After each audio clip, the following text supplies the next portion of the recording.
Friends, welcome to my channel. आज हम लोग बात करेंगे हिस्ट्री के सीरीज के तहत मौर्य साम्राज्य का। मौर्य साम्राज्य आपको पता है कि यहाँ से बहुत ज़्यादा प्रश्न पूछा जाता है, इसलिए एक एक बिंदु हम लोग इसका अच्छे से समझ लेंगे। तो चलिए दोस्तों स्टार्ट करते हैं। मौर्य साम्राज्य 322 से 185 ईस्वी पूर्व यानी मौर्य राजवंश की स्थापना चंद्रगुप्त मौर्य ने की थी। आपको सबसे पहले ये याद रखना है कि मौर्य वंश की स्थापना किसने की थी, तो चंद्रगुप्त मौर्य ने की थी। उसने चाणक्य, जिसका दूसरा नाम विष्णुगुप्त, तीसरा नाम कौटिल्य, की मदद से मगध के नंद वंशीय शासक घनानंद को मारकर मौर्य वंश का शासन कायम किया था। यानी कि देखिएगा, नंद वंश के शासक घनानंद को हराकर मारकर ये मौर्य वंश की स्थापना चंद्रगुप्त मौर्य ने किया था। अब हम लोग देख लेते हैं कि साहित्यिक स्रोत क्या है, कि ऐसा कहां से मिलता है। तो अर्थशास्त्र, ये कौटिल्य का अर्थशास्त्र मौर्य वंश के राज व्यवस्था की विस्तृत जानकारी देता है।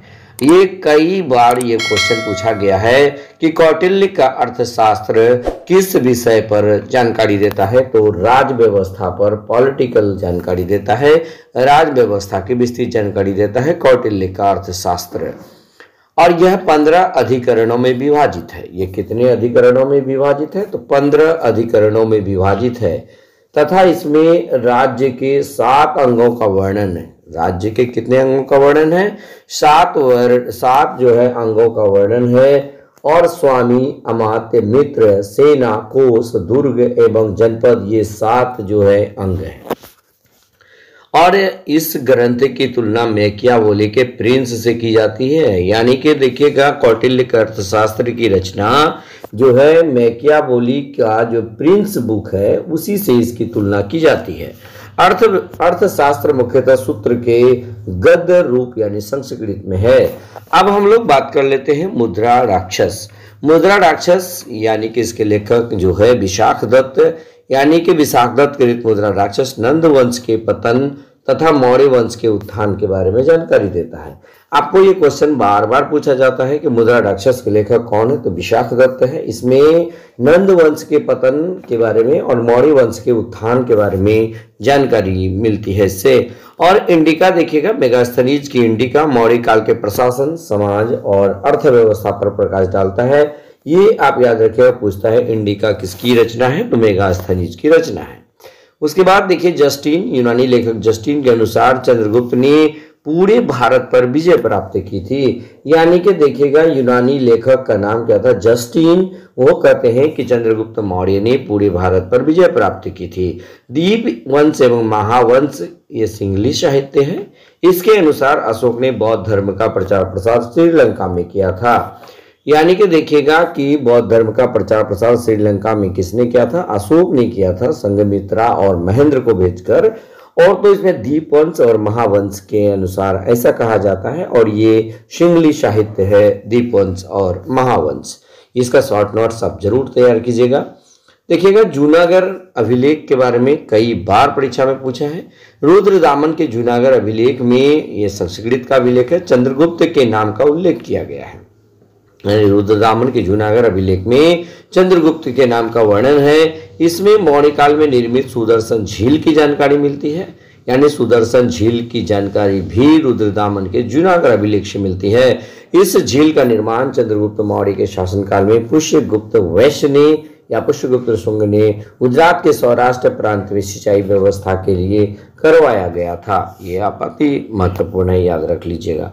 अशोक के अभिलेख देखिएगा, अशोक के अभिलेख, अशोक के इतिहास की जानकारी उसके अभिलेखों से मिलती है। अशोक पहला भारतीय शासक था जो अभिलेखों द्वारा अपनी प्रजा को सीधे संबोधित करता था। यानी कि अशोक सबसे पहला भारतीय शासक था जो अभिलेखों द्वारा अपनी प्रजा को सीधे संबोधित करता था।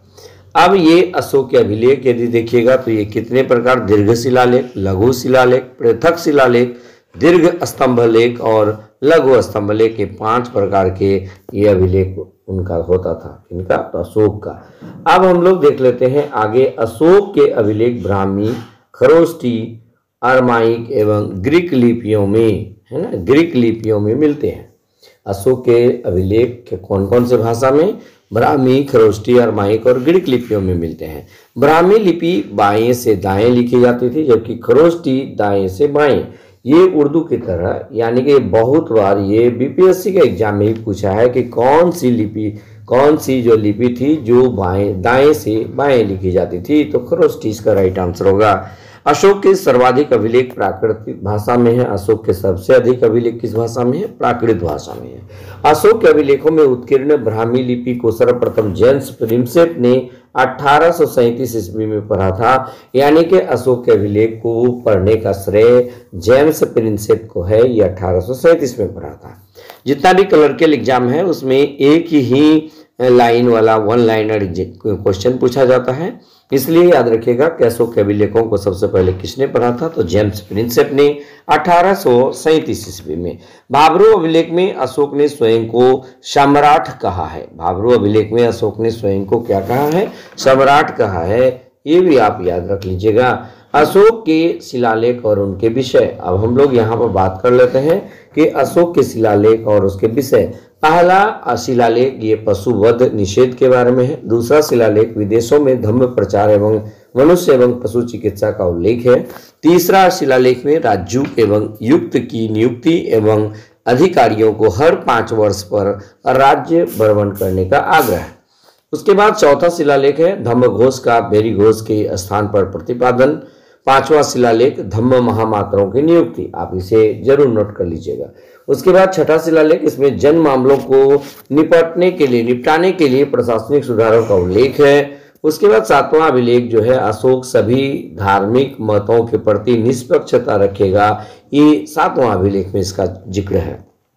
आठवां शिलालेख के बारे में यदि बात करें, बोध गया की यात्रा का उल्लेख एवं बिहार यात्रा के स्थान पर धम्म यात्रा का प्रतिपादन आठवां शिलालेख में है। नौवां शिलालेख सच्चे विधान एवं शिष्टाचार का वर्णन है। 10वें शिलालेख में अशोक के उद्यम का लक्ष्य धम्माचरण की श्रेष्ठता घोषित। ये 10वां शिलालेख में है। 11वें शिलालेख धम्म के तत्वों का प्रकाशन। 12वां शिलालेख धार्मिक सहिष्णुता पर जोर। 13वां शिलालेख आप पक्का याद रखिएगा, ये यहाँ से क्वेश्चन पूछेगा। कलिंग युद्ध के बाद धम्म विजय की घोषणा। विदेशों में धम्म प्रचार, यानी 5 विदेशी राज्यों की चर्चा का उल्लेख 13वें शिलालेख में है। उसके बाद देखिए 14वां शिलालेख पहले 13 शिलालेखों का पुनरावलोकन है तथा अशोक के साम्राज्य को महाल के विजेते की संज्ञा। स्तंभ लेख, इनकी संख्या देखिएगा 7 है और ये 6 स्थानों से प्राप्त हुए हैं। रामपुरवा, दिल्ली, टोपरा, मेरठ, लौड़िया नंदनगढ़, लौड़िया अरेराज एवं कौशाम्बी जो कि प्रयाग में। अशोक के उत्तरी पश्चिमी शिलालेख, यानी कि शिलालेख स्थान और भाषा, आप इसको देख पा रहे हैं। देखिएगा लमगान, ये पुल ए दारून, ये अरमाइक भाषा में है। शिलालेख अफगानिस्तान। तक्षशिला, ये तक्षशिला अरमाइक में। उसके बाद शिलालेख है पाकिस्तान। कांधार सार-ए-कुना, ये अरमाइक लिपि में है। उसके बाद भाषा में है शिलालेख अफगानिस्तान यूनानी।